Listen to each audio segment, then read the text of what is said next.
Ako kayo. Pero itagtuit.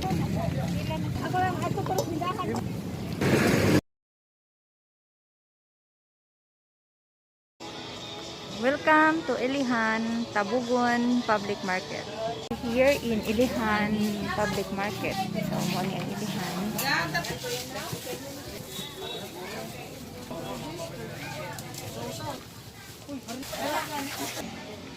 Hi! Kumusta naman ka diha? Kumusta itong business? Ha?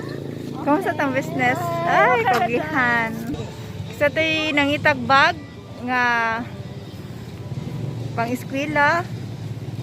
Ari mo diri sa Ilihan kay naay barato. So, kini siya, hinimo ni siya sa ako ang gagaw. So, sila ay nagtahian ng bag.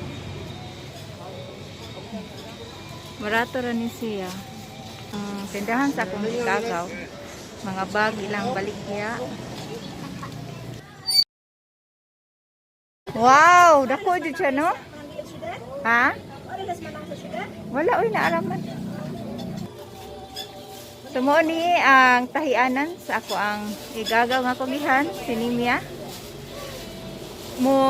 Mutahi ni sila og bag, mutahi sa ni sila og uniform. So, kisa to'y magpatahi og bag o magpahimog uniform. Ari lang mo diri sa Ilihan, Tabugon Public Market. So, naani sila diri dapita.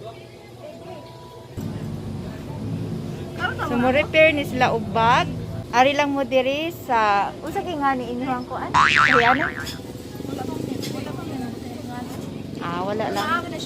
Pero kamura diri ang magtahi. Okay.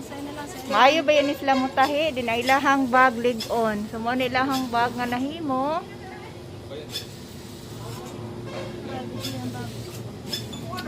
Price range gani ani niya? Pila ang price? Ang presyo sa traveling bag naa sa 380 to 500. So kinsa tong ganahan magpahimo og traveling bag or magpatahi og bag or magpa-repair or magpatahi og uniform, ari lang mo sa Ilihan Tabugon Public Market. Mao ni ang tahianan sa Ilihan. Thank you for watching.